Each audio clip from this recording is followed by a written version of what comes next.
in which we have to fight back.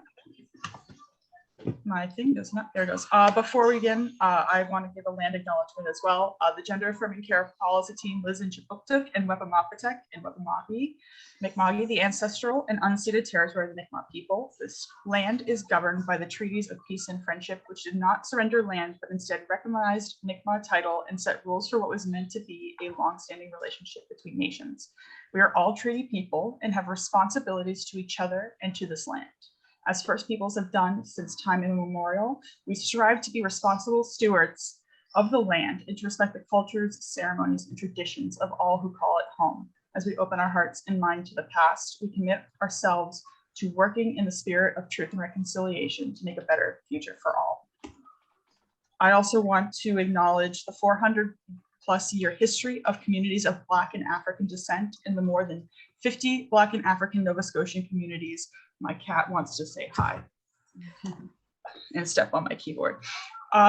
Throughout Nova Scotia today. As loyalists, refugees, and Maroons, people of Black and African descent have long been excluded from our history, and we want to recognize and respect the lives and contributions of those of Black and African descent now and historically. Lindsay already gave me a great introduction about who I am and where I come from, but I'll just re-summarize it again. I have my Bachelor of Public Management from Florida Atlantic University and my Master's of Public Administration from Dalhousie. I am the founder and executive director of Gender Affirming Care Nova Scotia. Like Lindsay said, we are a nonprofit organization working on health equity and access advocacy for the trans, intersex, and gender diverse community. I also am a senior policy analyst with the Department of Seniors and Long-Term Care for the Government of Nova Scotia. And in my past role, I worked in sexual assault and violence program coordination for the Department of Justice. And to give a quick outline of the discussion we're going to have today. We're going to start with really laying a strong foundation from which we can build upwards, starting with the roots of oppression. We're then going to move into a conversation about body autonomy and what that means in reference to gender, and sexuality. We're also going to touch on issues of intersexuality, tools for advocacy before we enter a discussion period. Some guiding principles for this entire conversation. There are really three main tent poles to any conversation about advocacy and what we need to be grounding ourselves in order to work outwards. The first of which is education, the second is bodily autonomy, and the third is empowerment. And these three pieces will be sprinkled in throughout and very difficult to miss. To open any conversation about advocacy, we have to understand what we are advocating for and what we are pushing back against. We need to go back to the roots of our current system and understand where oppression comes from so we can properly address it instead of focusing on surface level symptoms. And we can actually go down and attack the roots and properly address our systems. Like I said, advocacy starts by understanding the roots. If you don't understand what's actually the cause instead of just the symptoms of what you or your child is experiencing, it's very difficult to push back against any systems. You need to understand not just the outcomes of what is happening, but what is actually going in, the inputs that are causing those results. And many advocacy efforts which don't focus on where the actual source of oppression is coming from often aren't able to effectively address what solutions we actually need to incorporate in order to create a system that is more equitable. And it's important to note that homophobia and transphobia are not the cause. They are not the root. They are just a symptom of the system of oppression. It's a symptom of social control and normative values which have been placed throughout, especially Western history in the context of Canada, of Eurocentrism, heteronormativity, and cisnormativity.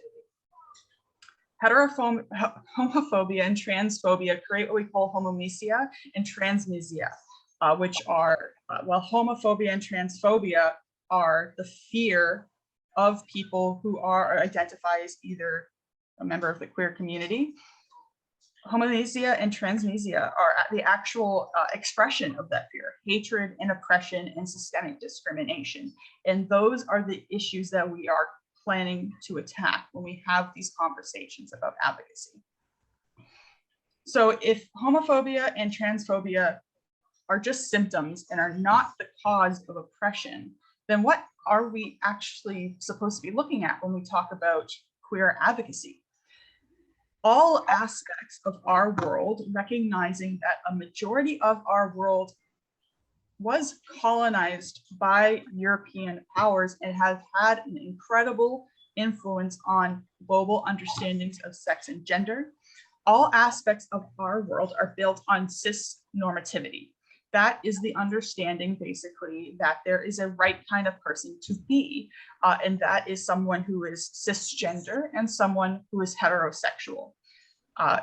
It's also incredibly important to note that this is truly a more recent, within the last couple hundred years, concept that we are dealing with, and especially in historically colonized situations. While we recognize that many of these cultures have identity that we would now recognize and describe as trans or gender diverse, historically they were not identified as such, and they were just people, and these identities were not considered deviant. Queerness is not meant to exist because it runs counter to cis normativity, which defines every single thing that we do in our society when it comes to social interactions and the roles that we are expected to play. In this, traditional identities are ignored, identities are erased, and we are portrayed as deviant to the social norm.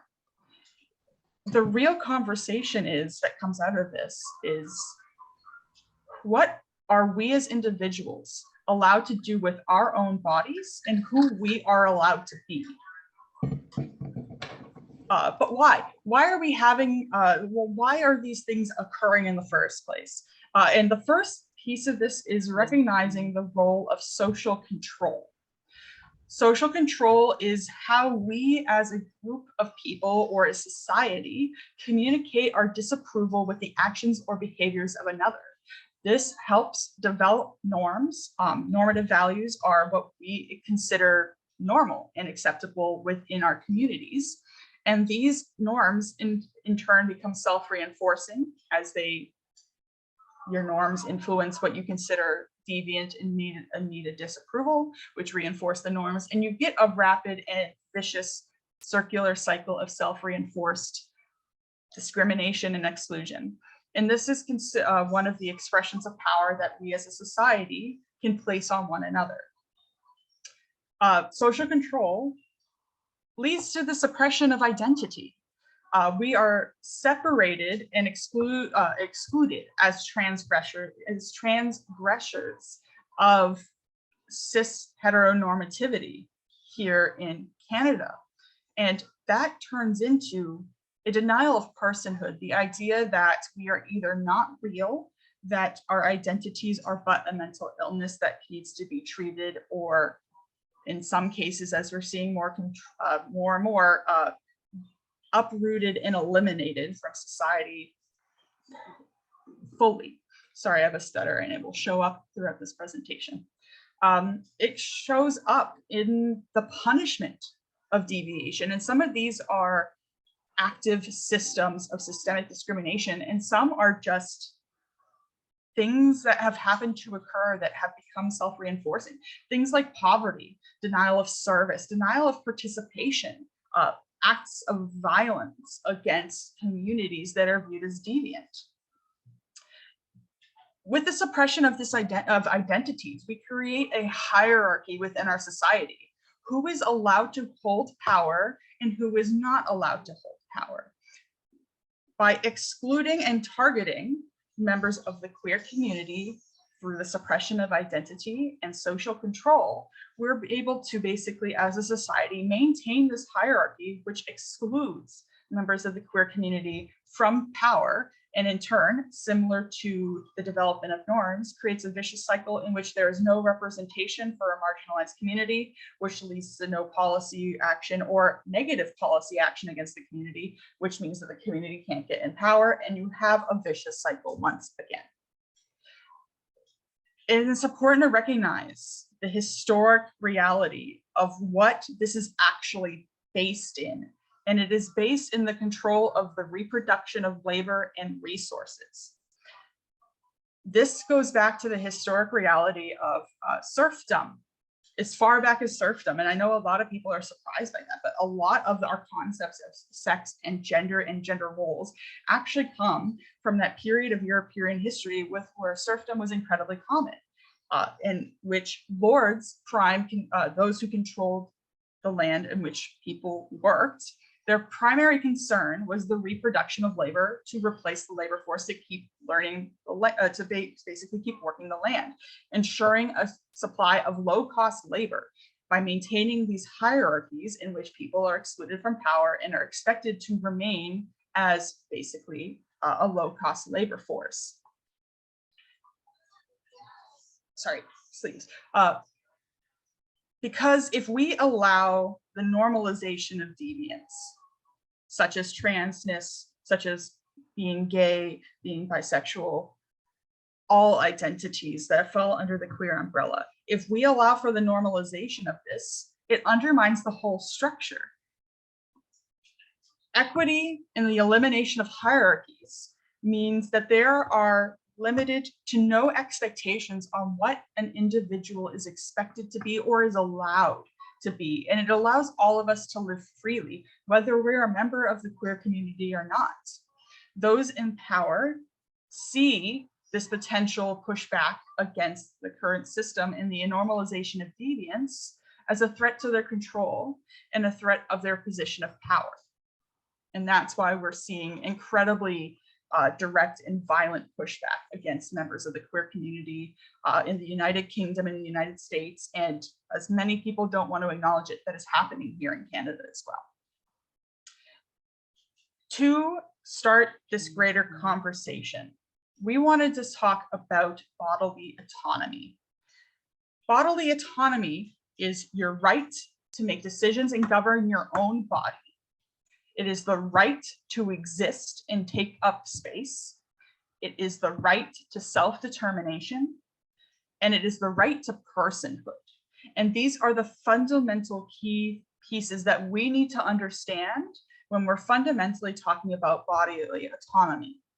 We need to ensure that we as individuals are both ensuring our own bodily autonomy is protected, but also ensuring the bodily autonomy of those around us are protected. Because without this, without ensuring and protecting bodily autonomy, we cannot actively push back against these systems.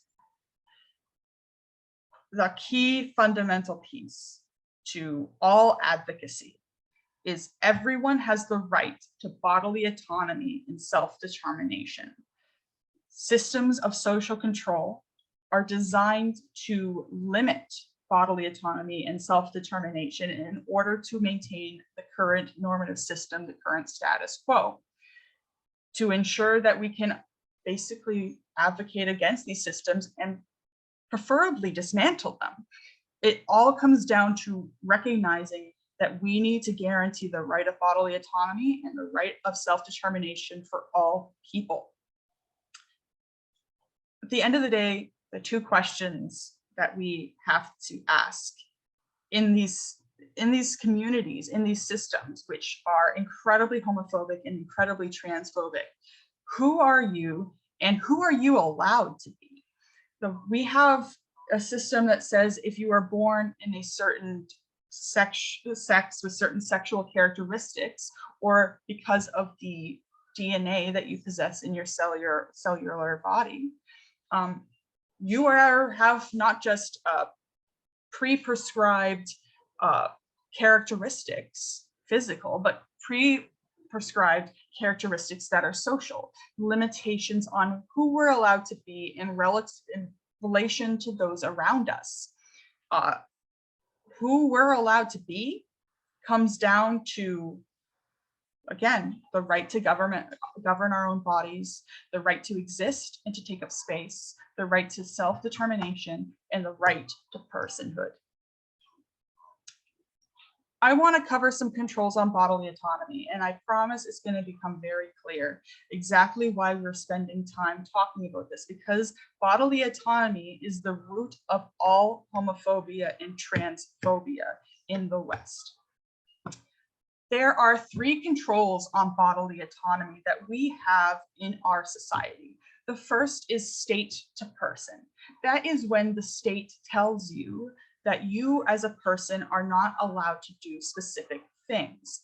We are seeing, say, in the UK right now, with the current piece of legislation that was passed by the Scottish Parliament, but has now been blocked by the Parliament of the United Kingdom. The state, in that case, the state of the United Kingdom is saying that no, you as a person are not allowed to do specific things with your body being transition. You are not allowed to determine who you would like, who you are and present it to the world. We believe you are a lesser person because of your identity and who you are. That is the first, and often people believe the most prominent piece of control of bodily autonomy, but it is really not.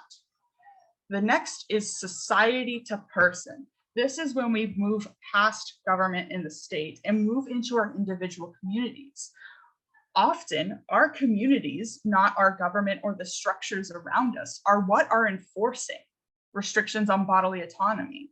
That's you going to your neighbor and coming out as, say, gay, and your neighbor then shaming you for that.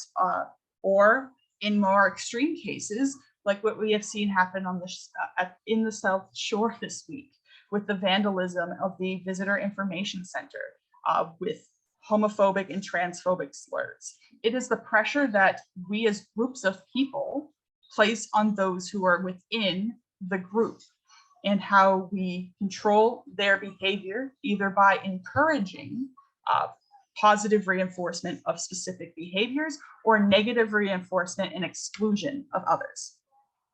The final is person to person, and this is the most direct and intense that people are going to come across in their everyday life. This is the individual conversations that you may have with your child about what they would like to do to best exemplify and show the world who they are. It is what we tell each other as mundane as, oh, the way that you're dressing is, I don't like that. It goes against what I'm expecting of you. Taken to more extreme, you're a trans woman.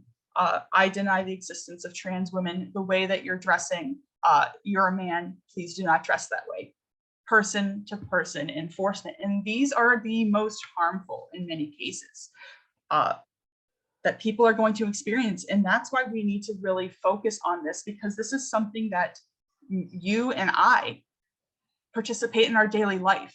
And that's why we talk about constant reflection of internalized biases, because the most intense controls on bodily autonomy is that person to person control. Now, bodily autonomy is not just something it's not just a conversation that we have about queerness. Yes, it does cover transness, but it also covers issues like abortion. Whether or not you have the right to make decisions with your own body, or if you are obligated to give up your personhood and your rights to care, or to basically become an incubator for another. It comes to racialization and what we expect of marginalized peoples who are racialized, to how they behave and how they are allowed to behave. Indigeneity, it's very important indigeneity. When we have a history of people of indigenous backgrounds being forcibly removed from where they are, forcibly assimilated is not the right word, forcibly culturally tortured into giving up their identities and their culture. It comes to disability and making decisions about your own body, being able to access accommodations and being able to be treated like a person regardless of your disability. Sexuality falls under this as well. Who are you allowed to be with? Who are you allowed to love without denying your personhood? And it also applies to class. What are we allowed as people of the working class or other class structures? What are we allowed to do? Who are we allowed to be within these systems? It all comes back to bodily autonomy. And this is why bodily autonomy is such a core feature of any conversation we have about advocacy, because fundamentally it comes back to what choices is an individual allowed to make about themselves without denial or controls by others. Moving into gender, sexuality, and bodily autonomy to bring these concepts closer to home for this series of presentations. We need to talk about the development of anti-queerness in our history, and I touched on this a little bit. Anti-queerness was built back in olden Europe, for lack of a better term, as a historical need to ensure low-cost labor to maintain production for landlords, essentially, for lords and kings and dukes and other members of the ruling class. Because if you have any situation in which the willingness or ability to create new sources of labor, children, is potentially reduced or threatened, that is a threat to the control that the ruling class has over the land and their ability to basically continue to get cheap labor to work their land for them, historically, when we're talking about serfdom. This has not gone away. People believe that, oh, we're past serfdom. That was hundreds and sometimes less than hundreds of years ago. Why are we talking about this? Because the norms that were created back then are still alive today. You look at conversations that are being had about issues that directly center bodily autonomy. Specifically, the example I want to highlight is the recent decision that overturned Roe versus Wade. If you look at the decision and the explanations that were provided by Justice Thomas and Justice Barrett, both of them in their official released decision, both of them specifically mentioned the reproduction of labor and reinforcement of the labor force as one of their primary concerns for overturning Roe v. Wade. We are seeing this to this day. This is why we're having conversations about anti-transness, and why a lot of the conversation about anti-transness and anti-queerness that we hear directed at children has to do with, well, what if they harm their ability to reproduce? It all comes back to the reproduction of labor and our rights as people to say, I don't want to do that with my body. It is my right to say no. Because we've had these established norms for hundreds of years, that because we don't acknowledge where they originated from, they are allowed to continue to fester and influence how we make decisions and see the world to this day. These norms, as I discussed earlier, discourage deviance through negative reinforcement, whether that is isolation, rejection, violence against people who are viewed as deviant. The expression of this can vary, but it's all in the sense of isolating and denying the personhood and the autonomy of the individual who is seen as deviant. It's also important to recognize that not all anti-queer efforts deny queer existence and our right to be queer. Oftentimes, and what we're seeing a lot in societies that are less hostile towards queer people, is limits on the forms of acceptable queerness and the social requirements that we're placing on this. This comes down to what many queer people refer to as assimilation. It occurs very much, it is much further along in the gay community. And that's when we get into conversations of, oh, I don't mind if someone is gay as long as they are in a monogamous marriage, or I don't mind if someone's gay because of this, or I don't mind if someone's trans as long as they get surgery. Acceptable queerness is still anti-queer. And this anti-queerness comes from the queer community itself. You look at organizations like the LGB Alliance that is in the United Kingdom. That is perpetuated by the queer community. In the trans community, there is these concepts of who is the right kind of trans person. If you don't want to take hormones, some people will say you're not trans. If you don't want to medically transition, some people will say you're not trans. It is limits that we're placing on ourselves. And it's important to recognize that not all of this social control is coming from outside the queer community. And a lot of times it's actually perpetuated by the community itself. A very good example that I touched on the last slide is the medicalization of the trans experience. Historically, transness was seen as a mental illness. It was seen as a disease of the brain, which had to be treated like any other mental health condition, specifically to protect individuals from self-harm. And that is still an argument that is used to this day, especially with children. It is the reduction of bodily autonomy, saying either, no, transness is not real, you cannot access healthcare that will affirm your gender. No, or even transness is not real, but we will only allow certain kind of surgeries, and if you don't get this surgery, then we will not recognize you as a trans person. It is the purposeful isolation and othering of trans people to specifically, again, entrench those social hierarchies.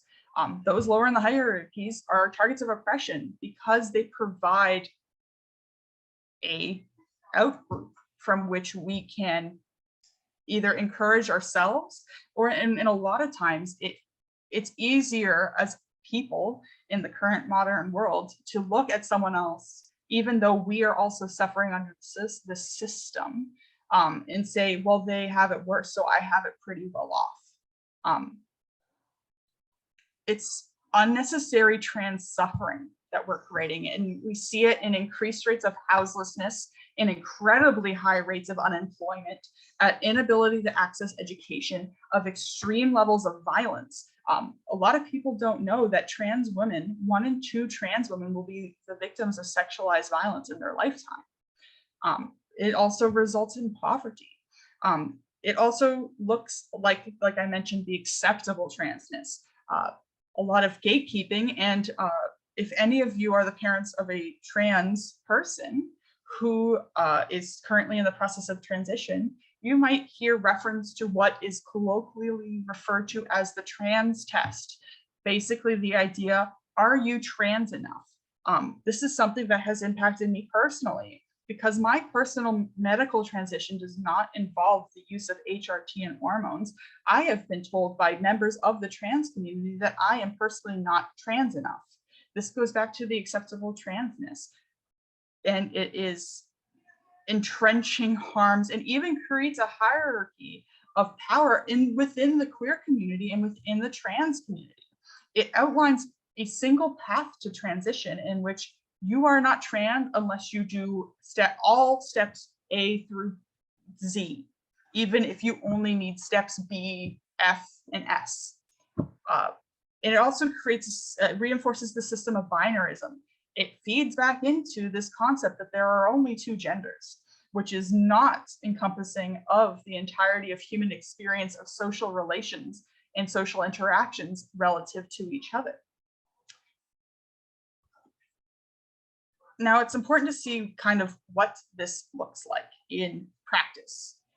It looks like the denial of service, whether that is you being unable to be recognized in your gender identity or in your sexuality. It may be denial of being able to access a doctor because they are uncomfortable practicing medicine on trans people. It may see denial of service to donating blood for men who have sex with men because of historical fears of HIV and AIDS, which are completely unfounded. It also looks like exclusion from work, school, and society. It means that if a trans person gets a job interview, even if they're the most qualified person, they are less likely to actually be offered that job. They are more likely to have a management or boss that are critical of their work merely because of the internalized bias, whether they're conscious of it or not, against trans people. It's exclusion from school. And what we're seeing currently with the attempts to exclude trans people, specifically trans women, from sports, specifically in that key 12 to 18 demographic, in which it is so important for kids to interact with people their own age in situations like school, in situations like sports, both for their development and the development of those around them, and understanding and exposure to people who are queer and who are different than them. It also looks like exclusion from society, violence, public violence against people, beating of trans people, historical beating of queer people, basically telling them, whether verbally or physically, you don't belong here, go home, hide your identity. It looks like harassment and violence. Like I mentioned, queer people, especially trans people, and especially trans women of color, are much more likely to be the targets of harassment and violence, and are much more likely to be the victims of murder. It looks like no exposure to practicing medicine on trans bodies. It looks like many people, especially in rural communities, having to make the decision of whether or not they want to risk going on the need a family practice waitlist and potentially be stuck on there for years. Typically, the wait time for a member of the trans community is significantly longer to find a family physician than it is for a member of the cis community, specifically because trans medicine is not required general education or ongoing education for members of the medical community. It looks like not medically necessary. This surgery is just cosmetic. Why do you need it? You don't actually need it. It's not medically necessary. It's not going to do anything for you. You're wasting public dollars on cosmetic surgery. It looks like limited available procedures, even when these procedures are provided. You look at issues such as body contouring, which is an incredibly important process and medical procedure for many trans women and trans feminine people, which is not available. But that wasn't the decision of any member of the trans community. It was the decision of people who have probably never interacted with a single trans person in their life. It looks like long wait times. The average wait time for someone trying to access top surgery in this province, from our own anecdotal information that we received, is a minimum of 3 years and typically closer to 5 or 6.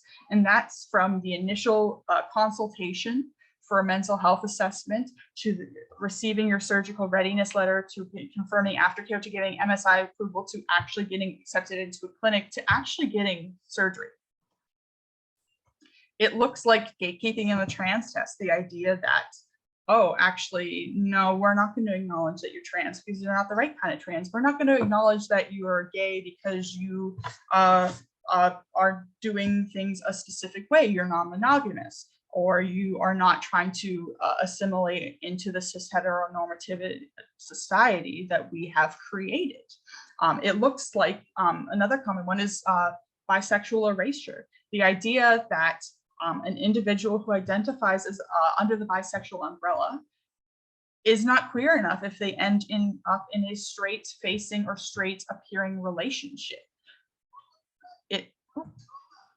And really, what this comes down to, what this creates, is increased rates of mental illness and addiction. It creates decreased health outcomes because people aren't able to access healthcare. It increases disparity across racial and disability lines. It creates increased levels of debt because trans people are looking to fund their surgeries themselves and are taking out incredible loans because these surgeries are medically necessary and they will get them by any means necessary. It looks like decreased economic security because maybe you find an employer who doesn't want to hire a gay person. It looks like increased risk of violence and murder for the sheer fact that you identify as a member of the queer community. And it looks like the maintenance of oppression of a single group of people. It's also important to recognize intersectionality in this conversation. Intersectionality is a framework for conceptualizing a person or sometimes a group of people who are affected by more than one marginalized identity category, and how these categories shape their experience in our society. This theory of intersectionality was pioneered by Black women in the 1970s and has been an incredible tool for understanding why one person's experience may be different than another because of their intersectional identities, such as white trans women being approved for gender affirming care at higher rates than Black trans women. These intersectional identities can completely define and redefine this way that we are interacting with these systems in our life. And it's important to recognize that this isn't the system is broken for everyone in the same way. While we're all experiencing control on autonomy, we're all experiencing exclusion, and we're all experiencing othering, we're not all having the same experience. Some of us are having increased controls over our autonomy because, say, we have an intersectional identity such as racialization or disability.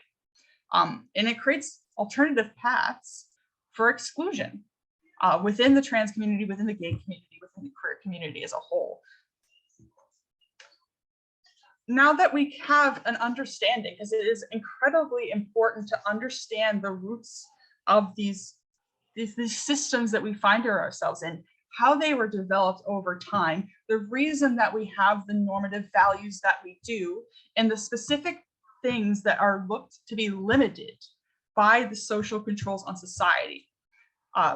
We can now get into a conversation about advocacy and what we can actually do now that we have a better kind of basis in understanding what is actually happening in our systems instead of just the symptoms of homophobia and transphobia. The most important piece of this is first voice. First voice, for those of you who don't know, is ensuring that the person who is experiencing oppression, the person who is experiencing trauma or exclusion or othering, gets to lead what happens next to them. They get to have increased power and control, and to take their power back from a system that keeps trying to strip it away from them. We need to center the voices of those most impacted by our current system if we actually want to address what's happening in it. So everything we do needs to be focusing on trying to center marginalized people. And this goes for all activism, whether it's queer activism, indigenous activism, disability activism. We need to be centering the people with lived experiences in the conversations that we have going forward and in directing what happens next for us to address these systems. This comes in the form of a very common phrase that most of you have probably heard, not about us without us. That means that efforts to address systemic oppression, whether that's in government or in society or in interpersonal relationships, needs to come from the grassroots and be community-centered. Communities need to be leading what happens next. They need to be in control of what is happening to them, because the only people who knows what a community needs is the members of that community. It looks like building capacity within communities. We have communities that are historically and currently purposely under-resourced, either forced into poverty due to low employment rates or fewer opportunities for education, or the increased likely to be homeless. These systems are designed to remove the capacity of those who are marginalized to stand up for themselves. So what we need to do is build capacity within our own communities to make sure that those who have that lived experience, that first voice, are actually able to operationalize their experiences, because the system that we live in is designed to make sure that people cannot do that. It's specifically designed to make sure that our systems are opaque, that they're complex, and they're relying on the fact that you will not understand them to their advantage. It's focused on trust building. We have to recognize that marginalization still exists, and it is not fair for us as people to look at another marginalized group or another marginalized person and think, oh, you should trust me because I am not the bad one. I am not the racist. I am not anti-Indigenous. I'm not the homophobe. When that is fundamentally a misunderstanding of what a lot of marginalization is, especially in those person-to-person interactions. To build trust, we need to show the people in our lives that we are taking an active role in reflecting on every kind of interaction that we have, thinking, what way has my upbringing or social experience clouded the interactions am I having? Am I making assumptions about someone because of their background, their past, or who they are? We can only build trust by taking an active role in engaging in internalized anti-queerness, internalized anti-racism, to actually show people that we can be trusted. Because it's not enough to say, well, I'm not the bad one, because there are rarely bad ones. The majority of discrimination that we experience, especially in the queer community, is those unintentional microaggressions or the misunderstandings that happen with people. And if you're not showing the members of the queer community in your life that you're taking an active role in reflecting on how your upbringing in an incredibly anti-queer society has impacted you on a day-to-day basis, then there is no reason for that marginalized person to trust you. Trust is an active process. It looks like mandatory comprehensive trainings that are led by community members. Studies have repeatedly shown that the best way to address issues of homophobia, transphobia, racism, anti-indigeneity is exposure and education. That's how we de-radicalize people. We don't de-radicalize people by punishing them, either because they don't know they weren't exposed or because they have been told something wrong their entire life. If we go forward in alienating people, what that does is it actually can make bigotry worse. It can cause them to double down and it completely eliminates the ability for us as individuals to then work and move forward with that person. We need to focus on non-punitive measures where possible, focus on education and exposure to these topics, to people who come from marginalized backgrounds. And they need to be the ones leading these trainings and these educations. It's all well and good to hire a diversity, equity, and inclusion consultant, but if that person is a cisgender, able-bodied white man, how does he have any idea what the experience of any marginalized community is outside of I read something and talked to some people? First voice needs to be centered in any education or community outreach that is done. It looks like queer-specific programs. We have lived in a society and continue to live in a society that refuses to accept people into spaces. This is frequently shown as women's only spaces, trans women not allowed. To counter that, not only do we need to push back about making these spaces exclusive, we need to be creating queer-specific programs and community-based projects that we get to control as queer people, that we get to have a say in, and that we can ensure that we will be safe in. It's important, yes, to try to address current sources of discrimination as they exist and try to make our institutions and our communities less hostile towards members of the queer community. But we also need to recognize that queer people need to be safe and they need to feel safe. And the most efficient and effective way to do that is to create queer specific programming opportunities so we can have an environment that's truly ours instead of being slotted into existing cis heteronormative environments. It looks like cross-sector collaboration and wraparound services. I'm a big proponent of it takes a village. And that could be from the standpoint of raising a child. That could be from the standpoint of ensuring someone is able to access education effectively. This is not something that is going to be done by health advocates like myself or justice advocates or any other kind of advocates. If we are not all coordinating and working together and ensuring that we are all pushing together, we will probably never see effective change because we are not pushing in the same direction. We're actually potentially splitting the conversation unnecessarily. And these wraparound services are incredibly important, especially for those who may have active marginalization going or trauma from historical marginalization. We need to make sure that we are providing them support in all aspects of their life, to make sure that they have employment support, to make sure that they have support in education, to make sure that they have access to first voice trauma-informed counseling if necessary, to make sure that all aspects of a person's life feel safe as best as we can make it, and really creating that wraparound environment, that holistic environment that allows trans people not just to exist, but to thrive. Queer people to exist, but to thrive. And of course, addressing the larger anti-queer context. This is a given. If you see something, call it out. And we'll get into a little bit deeper into what that means and what that looks like later in the presentation. But yes, of course, we need to be addressing the larger anti-queer context in our societies. That is a given. We are constantly going to be pushing back against these systems, but it is not the only piece, and often it's not the most important piece. I would argue that in most cases, the previous 6 pieces we just discussed are often more important than just going out and protesting in front of government to change one specific policy.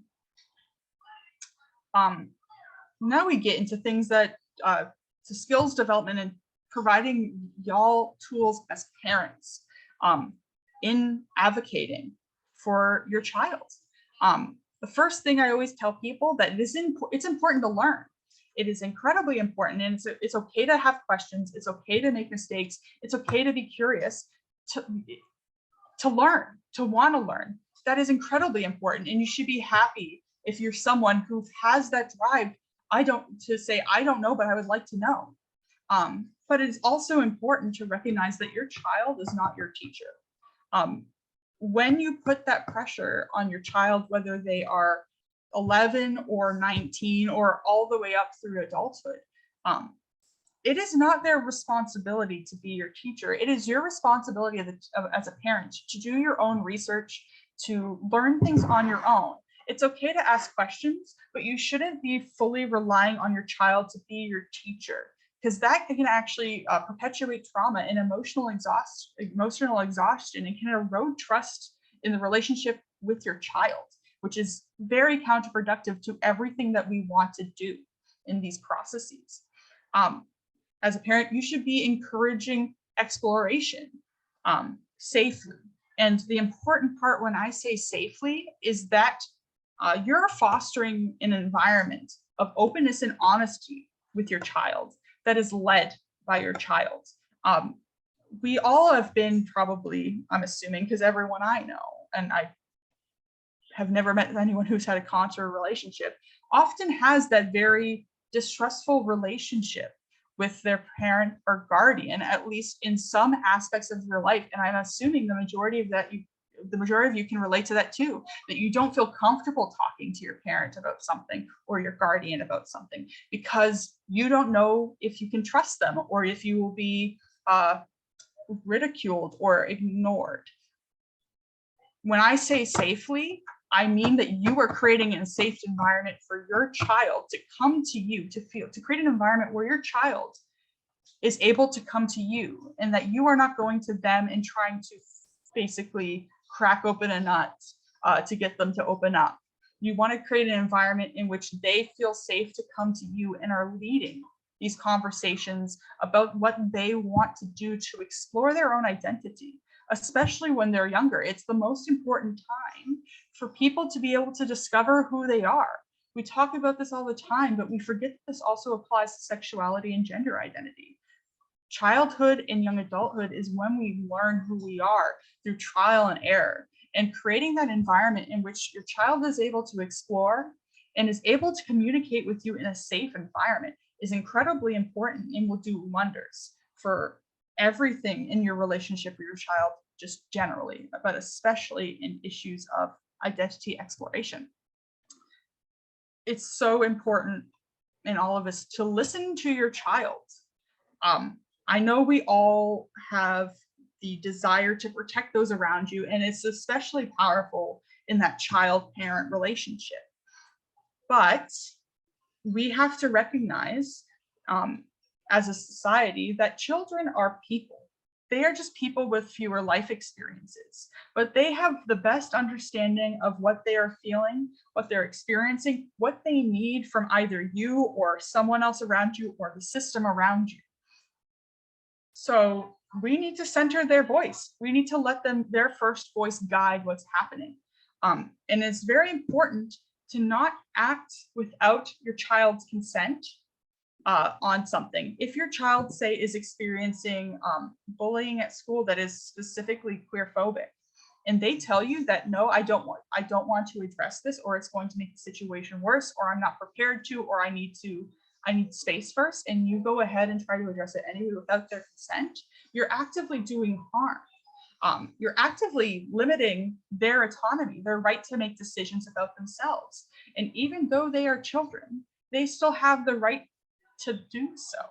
And if you start when they're a child and showing them that they do not have the right to their own autonomy and to have a say in the things that happen to them, especially in an increasing manner as time goes on and they grow older and get more experience,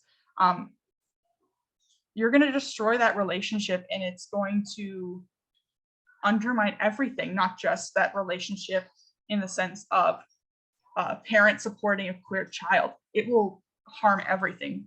It will harm everything. It's important with that to recognize that it's all well and good to stand up for your child. It is more important to stand behind your child. It's so important to empower them, to have their own voice, to speak up about what's happening to them, to make decisions about how they want to approach next, whether that is with their identity or fighting back against oppressive systems. It's important to know as a parent when to fight hard. It's more important to know when to let your child lead and just to be their support as they try to address their needs.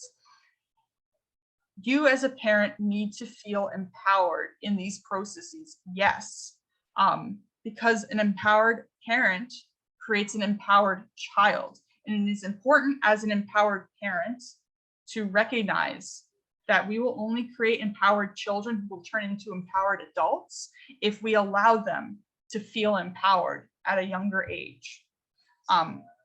Developing capacity and autonomy. Like I mentioned, your child's a person. Let them have a say in what's happening to them.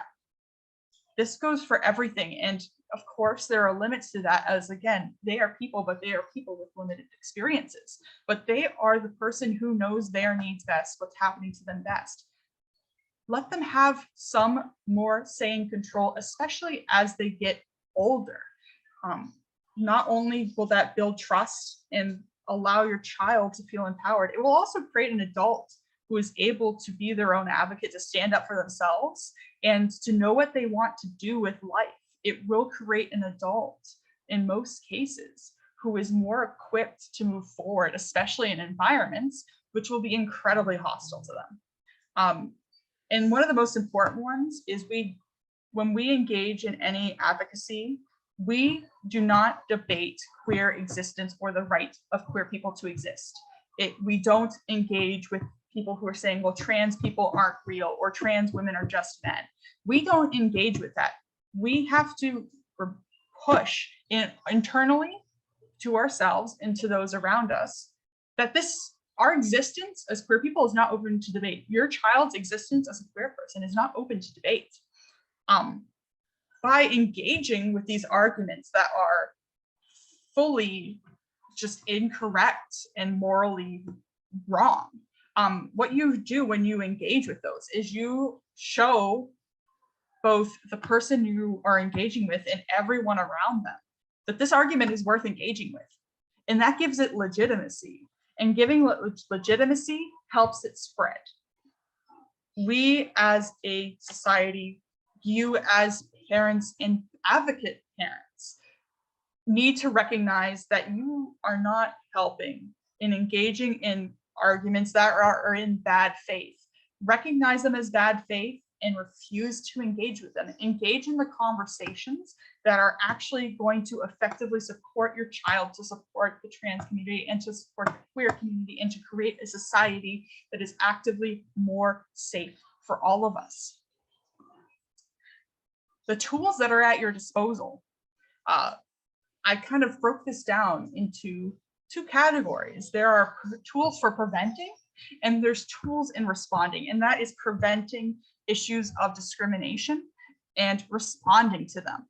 In preventing, you as a parent have the ability to raise awareness and visibility of queer issues and of their non-negotiability by increasing awareness and visibility. Like I said, a lot of bigotry comes from a lack of exposure and a lack of understanding. By increasing people's exposure to this, whether that is talking about your child with their preferred pronouns or correcting someone who misgenders your child, even if that's a family member, by increasing awareness and visibility, we can actively push back against hate and help create an environment that is better for everyone, but especially members of the queer community.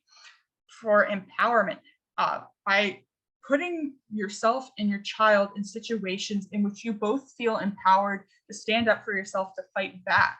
That is one of your best tools to preemptively empower yourself before you have to face any kind of marginalizing situation. If you can create an empowered person in yourself and in your child before they have to be empowered, you have given them such a step ahead that will help them both in the current context as a child, your current context as a parent, and as your child grows older into adult, you will create an adult who is capable of standing up for themselves in a way that will be terrifying to deal with. Education, that is both providing education to yourself and making sure that those around you are educated. That means providing resources that you know are unbiased and accurate on queer issues. That means making sure that you push back against anything that could be commonly educatable problems, such as really anything. A lot of these issues are pretty simple issues that are just based in fundamental misunderstandings of what is happening and based in historical and societal biases. By providing people with education, we are actively working towards de-radicalization, fundamentally. In preventing community building, it is so important in marginalized groups that we are working to build communities.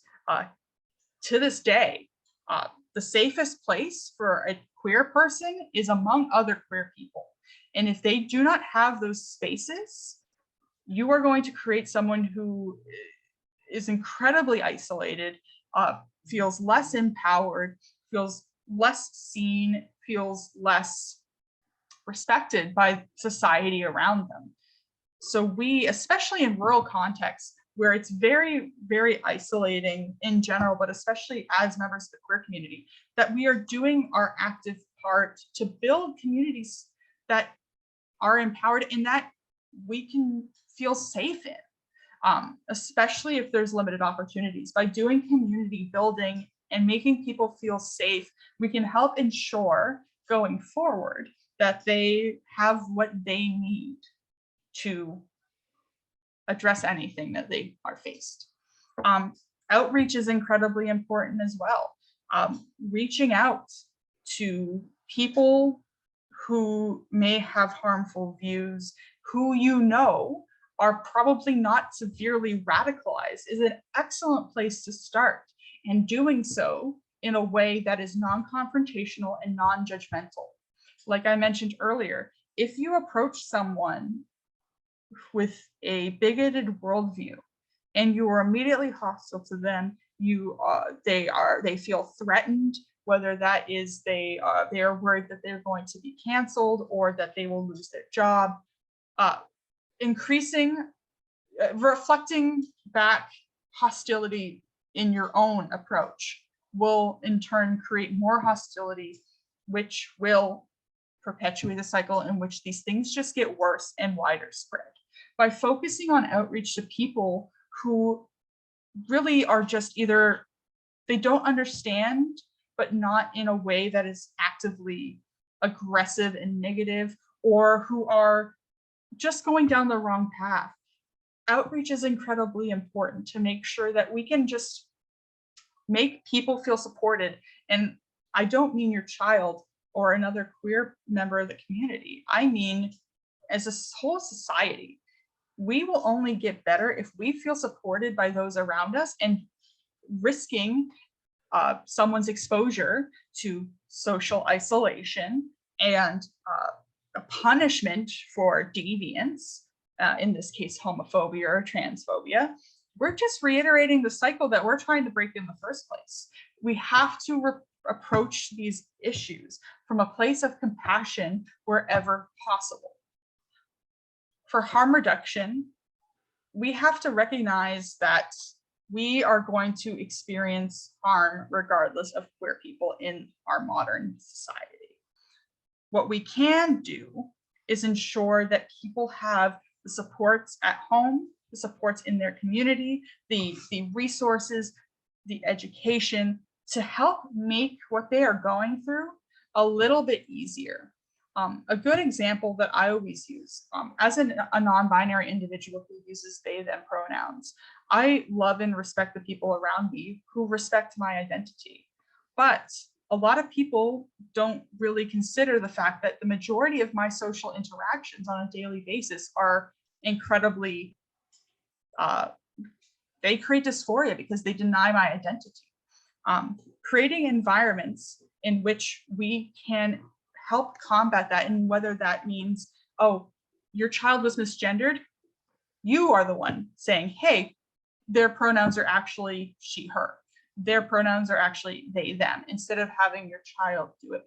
To focus on just ways that we can make queer existence a little bit easier, to take some of the pressure off of queer existence, to reduce the harm and trauma that is almost basically inherent in queer life. We can, it goes miles, it really does. And of course, dismantling oppressive systems. This is what we always all talk about.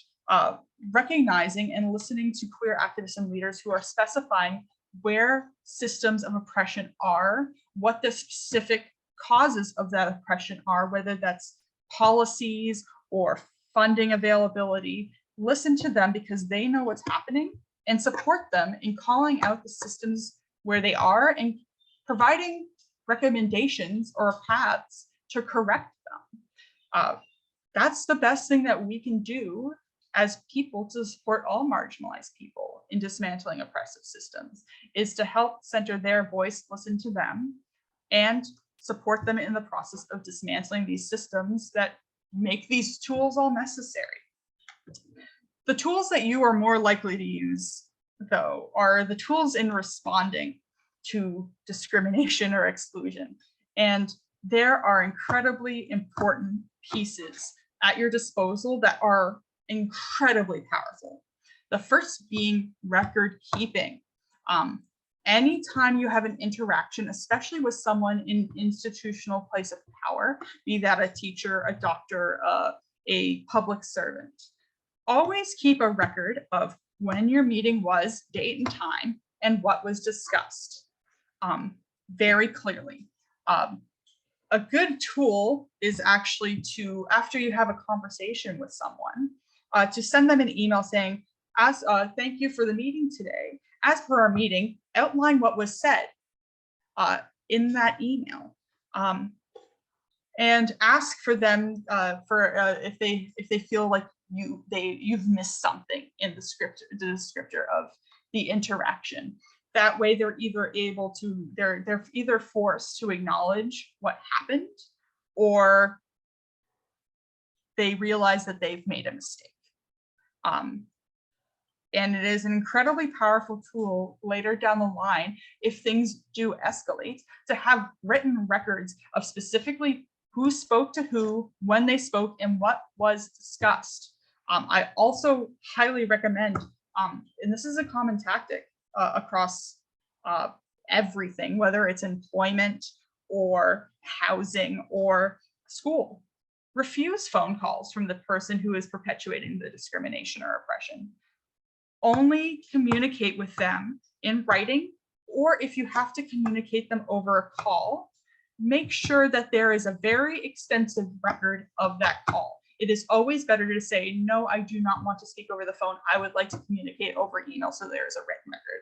That is your right. You have the right to say that. You have the right to control the interactions that are happening. Knowing accountability lines is also incredibly important.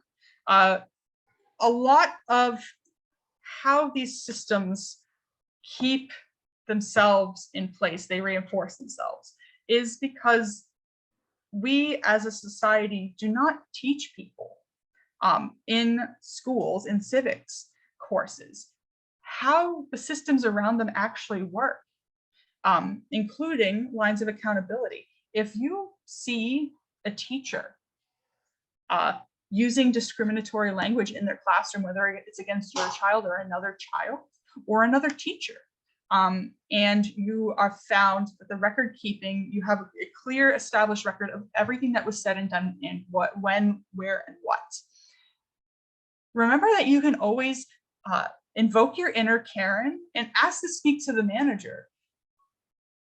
There is a time and a place for that. And when you are dealing with systems of oppression, that is the most appropriate time for that kind of behavior and approach. It is never wrong if you are a witness to discrimination, whether it is your child or yourself or someone that you know, to say, okay, let's have a conversation with your boss. Let's see what's actually happening here and see if this is actually something that your institution allows, if you can be reprimanded and held accountable for it, or maybe it is a systemic issue. And if we go up the accountability line and ask for that person's boss and that person's boss and that person's boss, and we can eventually either get an answer, get a resolution, or collect enough evidence that the system is the way it is for us to then actionize it, operationalize it, as I always like to say. Community organizations are also incredibly important in responding. Taking the information that you collected through the processes I just described and taking them to community organizations is an incredibly effective tool.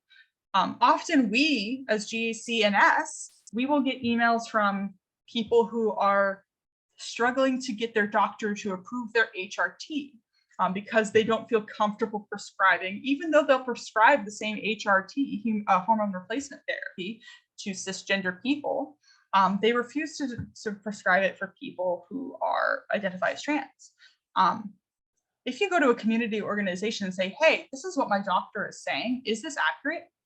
Community organizations will probably know exactly the systems that are commonly having these problems and exactly what is expected and required of those people in positions of power, exactly how you should approach it going forward, and maybe be able to provide you additional resources and support while you handle what is happening to you. A big one is always when you're dealing with issues of discrimination, the media can be your friend, especially media that has shown that it does not have hostile views, it is not platforming anti-queer narratives. If you take that information, the same way that you take that information that you've collected and send it to a community organization and you go to the media, you can create a system in which things can be addressed rather rapidly. The media puts eyes on things, and eyes on things creates pressure to react, whether that is a business, a school, government, an organization, any of it. The important piece is increasing the number of eyes, increasing the number of people that can hold the system accountable.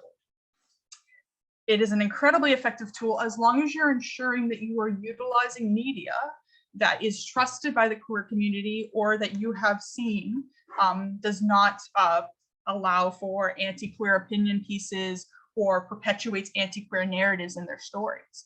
The media is an incredibly effective tool, especially with issues of discrimination. And it is an incredibly potent weapon that I don't recommend using often, but use it effectively when you need to. The final piece that is always at your disposal is the Human Rights Commission.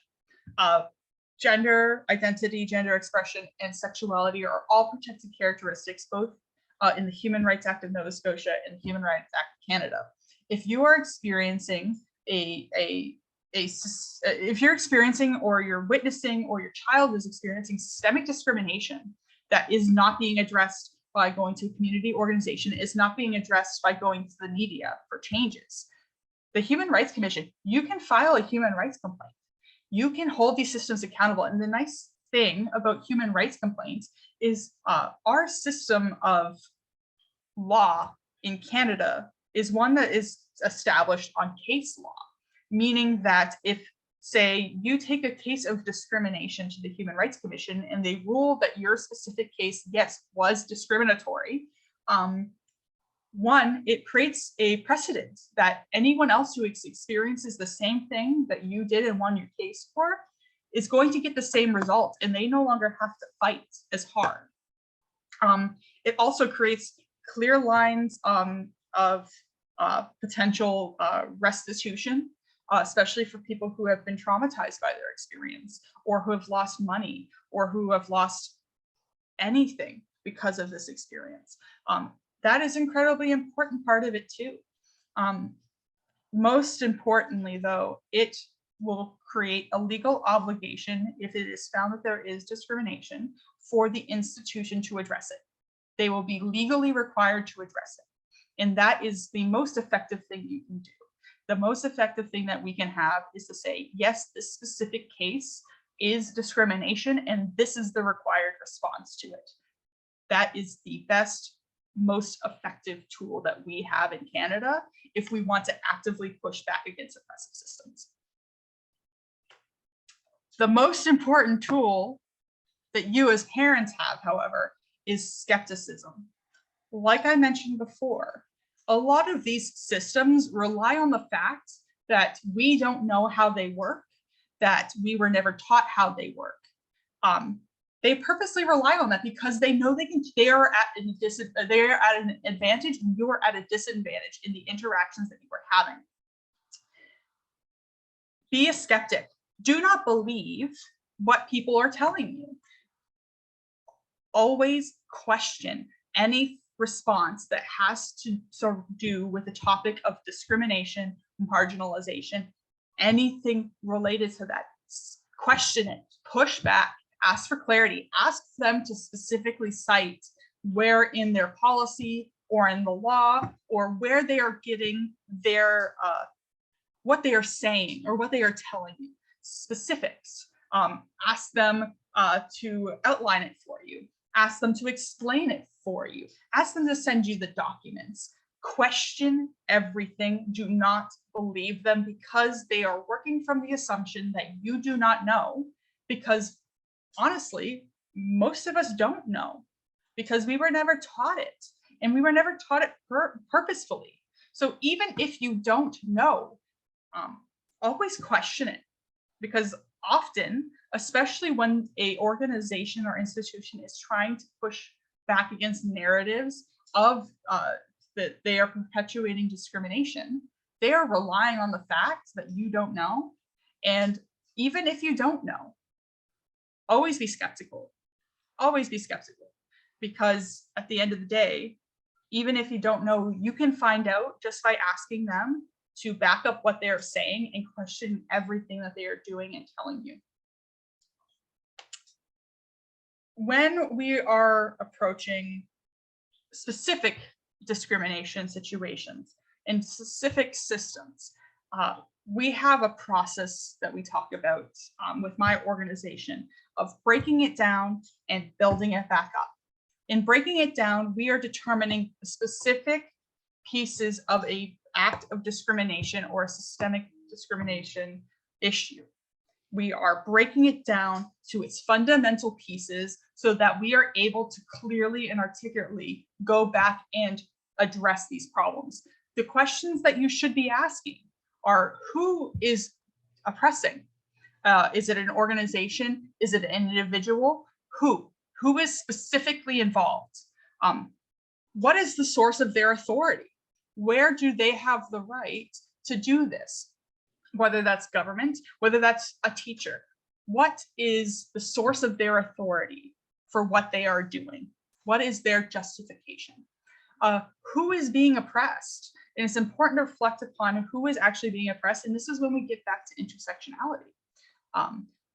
The experiences of one person who identifies as queer versus the experiences of another person who identifies as queer may be completely different to their intersectional identities. So reflecting on that and looking at who is the person who is being oppressed in this situation, what are the potential lines of oppression that they may be experiencing in this situation.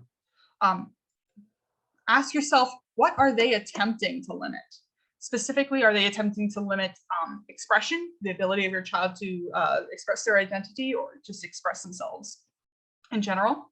Are they trying to limit visibility, your child's ability to visibly be themselves and take up space? Are they trying to limit their autonomy, their ability to make decisions about themselves, their security, their safety, their right to feel secure in their environments? Are they threatening their right to inclusion? Are they denying them access to a service for a reason that's based on a protected quality or identity? Are they trying to limit access? Are they trying to limit participation? If you can ask yourself these questions and figure out specifically what they are targeting in their attempts to oppress, you are giving yourself an incredibly powerful tool that will ground you going forward in your attempt to address the discrimination, because you understand fundamentally, you have outlined fundamentally what is happening and why it is happening. That is incredibly powerful.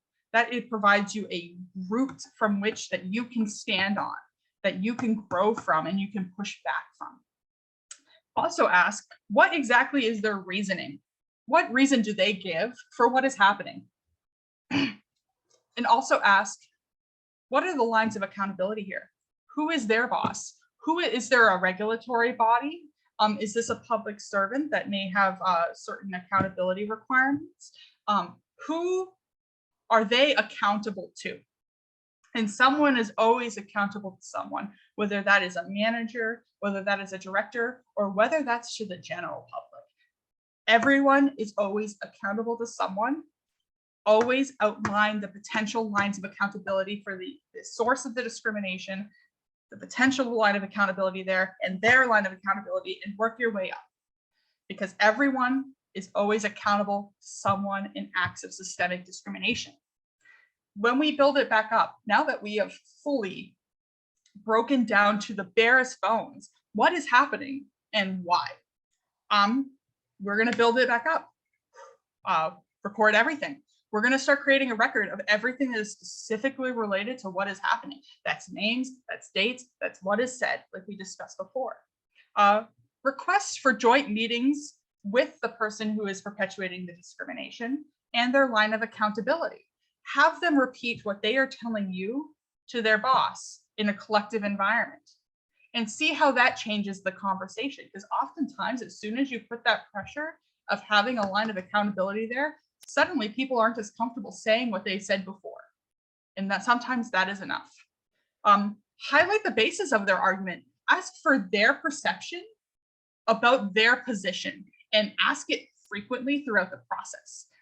Oftentimes you'll find, especially when there is the justification is specifically targeting someone's identity and excluding them, you'll find that as you push, and especially push up lines of accountability or make these public, that their reason for what they are doing or saying changes.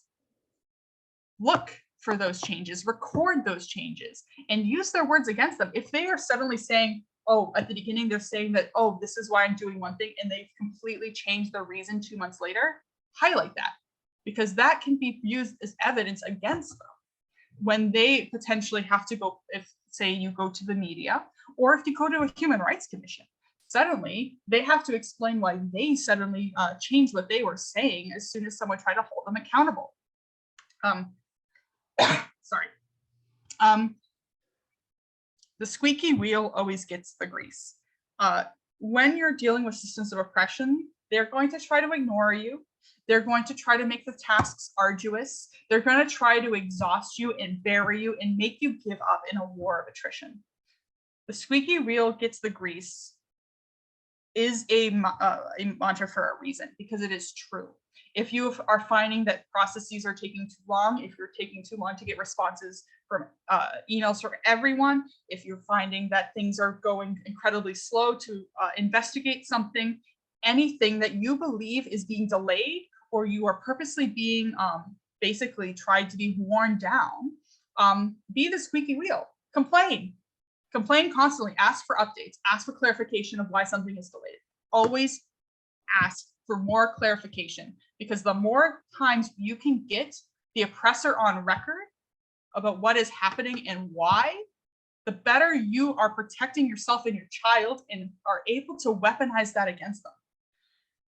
Don't be afraid of escalation. A lot of people are afraid of, oh, well, if I go public, what is that going to mean? What it's going to mean is that more eyes are on the problem.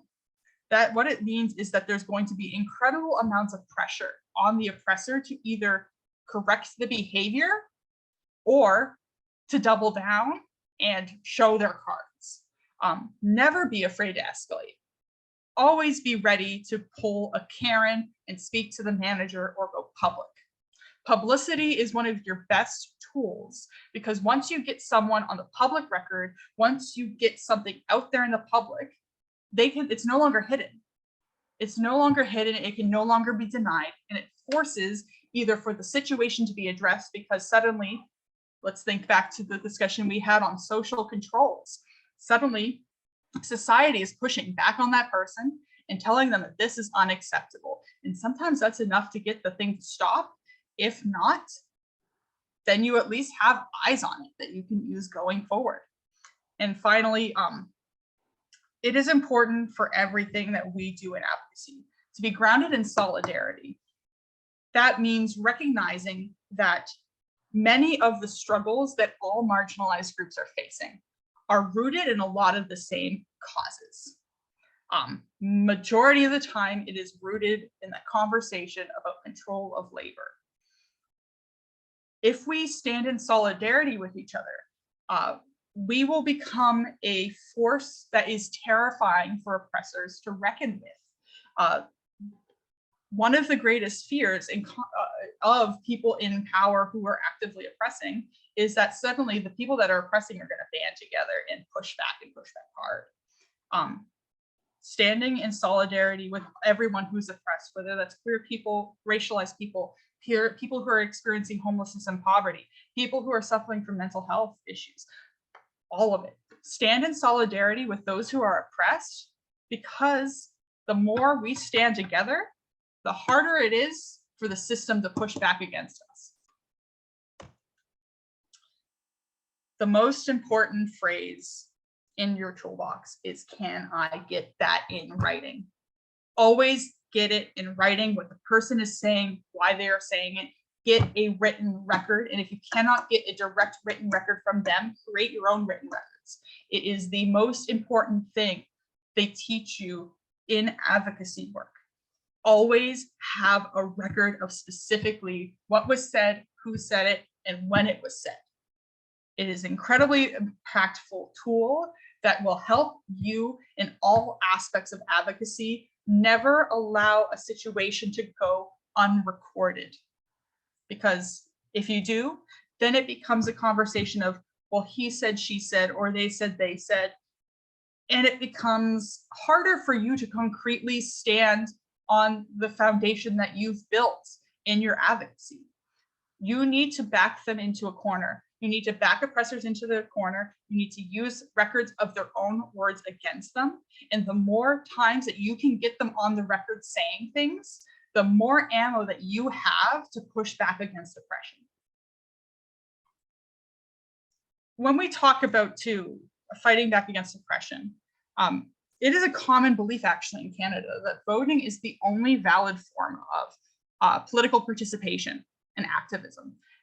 It's actually 60% of Canadians, as of 2013, when the last study was done that I am aware of, believe that voting is the only valid form of political participation, and that is absolutely not true. If you are limiting your participation and activism to only when you need to vote, you are not doing enough to actively push back against systems of oppression. It is not the only valid form of political participation, and is often not even the most important one. When we're talking about political action and activism and participation, there are three kind of main pillars that we're talking about. There's, of course, the electoral, the voting, the volunteering, being a member of a political organization. It is incredibly important because that's how you get people elected into public office who are aligned with your views. And that is important because if there is no one in political office that is aligned with what you are saying, then they are not going to act, or they're not going to put things on the public record and pressure for changes. Electoral participation is important, and anyone who says otherwise is missing the forest through the trees. The difference is that it's not often the most important. The second piece that you can get involved with is organization. That comes down to protests, getting people out on the streets, getting people riled up, getting people mobilized, visibly present in spaces, visibly out and angry, signing petitions. All of these pieces are incredibly powerful because it gives those in office something to either act upon or to be afraid of and act upon. The final piece, and this is a lot of the work that my organization does, is what we call operationalization. It's all well and good to get people elected into office and to get protests on the streets, but if you don't know what you're protesting in favor of, if you don't have specific asks to give to the people in power who are perpetuating oppression, then they have the excuse to do nothing. That's why you'll constantly hear, oh, we need to look into this, we need to investigate it, we need to have a working group or a committee to do this. Don't give them that opportunity. Tell them very specifically the concrete changes that you would like to see made. That way they can't say that they don't know. They can't say that they need to go do their own research. You are telling them specifically what you want. And at that point, they have even less to push back against and stand on. What is most important, though, is that all three of these pieces push together. If one of them is not pushing, then the likelihood that the activism and the political protest and the participation is not going to be effective increases exponentially. It is so important that groups communicate and collaborate with each other, even if they're in different sectors of political activism on an issue. Each of them feed into each other. If you are organizing a protest, but you don't have a specific policy that you are advocating for or protesting for, then you're kind of just having people who are together not really telling people what they want changed. It goes in reverse too. It's all well and good to have concrete policy proposals, but if you have no one talking about them and pushing for change specifically aligned with them, then there's no point of having a policy or a specific outline of changes you want to see. It is incredibly important that the electoral, the organizational, and the operational all push together. They all feed into each other. And if one side fails, the likelihood that the entire effort will fail is significant. We all need to push together across all of these organizational sectors. Now, my favorite thing to talk about when we're talking about advocacy is weaponizing public systems against people. And by that, I mean typically government, typically schools, any kind of publicly accountable entity. And there are specific steps that everyone can take to use these systems as a weapon. First, ask for specific policies and mandates. What are the specific pieces that they are basing in? Oftentimes you'll hear a government official say, well, according to this policy, if you email them and ask for the official policy, they have to give it to you. Ask them for the official policy, ask them for the official wording, ask them for that, ask for the physical record. And then you can either say, well, what you are saying is counter to the policy that you are using as the basis of your argument, or then this policy is flawed and we need to push to change it. Public officers are, such as elected officials, love to do these things. They love to say one thing and then do nothing. What we can do is get them on the public record on their stances on things, whether that is the legislative record, how they debate topics in the legislature or any other elected body, whether that is getting them on record in the media. Anything that we can do to get a public officer's official opinion or position on something is something that we can use against them, because either then if they come out and say, I am supporting of this, they either have to then act on it to prove that that is true, or they show their hand and prove that they are just lying for whatever reason. And that is equally as effective. Public meetings are your friend. Everyone seems to hate going to a city council meeting or watching a legislative session. That is incredibly important. And part of why these systems are able to continue to exist in the form that they do is because there are no public interest in actually going to these things and asking questions. It is the right of all of you to go to your municipality and ask to be a public speaker. Asked to speak at the next meeting and get the council's position on something. It is your right under the current government system of Canada. You can do the same thing in the province when they have open meetings or hearings. It is your right whenever there is a public meeting in which public speakers may speak. You have a right to be there, and you have the right to speak, and you have the right to then either, at minimum, get the issue on the public record so they cannot say it wasn't discussed. They cannot say that they did not know. At best, again, going back to the public officers piece, you back them into a corner where they either need to put up or shut up. FOI pops are your friend as well. Get them emails, get those policies, get all of it. You are entitled to prove on the records that either the public system is lying or that the public system is failing. Get those records. They are your friend. You have a right to access them. Use official positions and statements. Again, those are your best weapon. If someone says that they stand against something or they stand for something and they don't do anything, you can point back to the specific things that they said that they would do or not do and ask continuously what is happening. It's also important in the current context of public administration and governance is an emphasis on evidence-based policy. What we are seeing a lot of the times is people are calling within the public service, oh, we need to make evidence-based policy, but they ignore the evidence. Example being, evidence shows that the province of Nova Scotia should be funding more gender-affirming care surgeries if they actually want to address human rights and to actually provide people medically necessary care.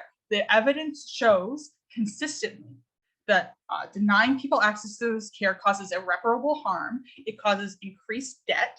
It causes increased marginalization and homelessness and poverty and unemployment. But providing it actually provides not just improving people's livelihoods, but provides an overall benefit to society. The example of gender affirming care, for every dollar that's spent on gender affirming care, you get $20 back in return. That alone, providing that evidence and holding people to the evidence if they want to talk about evidence-based policy. Use it, find those studies, make sure that they are peer-reviewed studies, find the evidence, and then ask them why they are not following the evidence in their decision-making. Because if they want to talk about, we only make decisions based on evidence, and you provide them the evidence, and they still do nothing, again, you've proved that they're lying and you can use that against them. It's always important, as has been the theme of this presentation, in grounding yourself in advocacy in these processes, understanding the roots of where the oppression is actually coming from is the biggest tool that you have in combating oppression. If you don't understand where the source is coming from and you are just treating the symptom, then you're not actually addressing, and you're allowing the source of oppression, you're allowing the oppression to continue. The example I use is oftentimes people who have ADHD also have depression, and frequently the depression will be diagnosed before the ADHD. And they will start treating the person for depression, even though that is just a symptom of the ADHD. And they're not exactly or actively addressing the actual root of the problem. We need to understand where the root is, why things are the way they are, ground them in historical context. Understanding the basis of everything is absolutely necessary to do any activism work, or else you can be knocked off of your position. You can be undermined by people who have a better understanding of the issues, or are relying on the fact that you don't know. And it just makes it a lot harder to be an effective advocate. Reminding yourself that all of these issues come back to bodily autonomy, especially queer issues, and reflecting in any conversation that you have that everyone deserves bodily autonomy. And if you go into a conversation, either in a situation of active oppression or in actively combating systemic discrimination, remember, how is this restricting bodily autonomy? And reminding the people involved that they either believe that everyone has the right to bodily autonomy or they don't. And if you catch them in that, you're well on your way to actively addressing discrimination. And finally, empowerment of you and your child. Have the background, have the education, have the confidence, use the tools. Because if you use the tools that we have discussed today, you're going to be a force that to be reckoned with that will absolutely terrify people in power and people who are perpetuating oppression. Feel empowered, use these tools. They are a weapon, and teach them to your children, regardless if they're queer or marginalized in another way or not. We all deserve to have these tools that are purposely not taught to us, so that we cannot understand our systems and we cannot hold our systems accountable. We need to empower ourselves. We need to empower our children in order to actively create a system that can react to discrimination and dismantle it. A good friend of mine, Vincent Mousseau, constantly has this issue that they talk about, that I have stolen from them, and I always give credit to them. But it's the reality that ally is not a title. People who call themselves an ally and use it as a title, ally is not a title. Ally is a verb. It's all well and good to say, I am an ally of the queer community. What are you doing to be an ally? Are you just saying that you're an ally? Or are you actively going out and supporting and calling out discrimination and supporting efforts to address it? If you are not using ally as a verb, and if you're not being active in addressing systems of oppression, then you are not an ally. It is not a title, it is a verb, and we need to respect and reflect on that, both in ourselves and those around us, and making sure that we know and the people around us know that if you are not actively doing anything about the discrimination you see around you, the problems you see around you, then you are not performing allyship. And I want to thank you all for listening to me talk about these very complex issues for however long I've been talking now. I'm not actually sure. I'm sorry if it went a little long, and I wanted to give people an opportunity to now ask questions if they have any, because I know it's a lot of information that is out there. Yeah, so if there are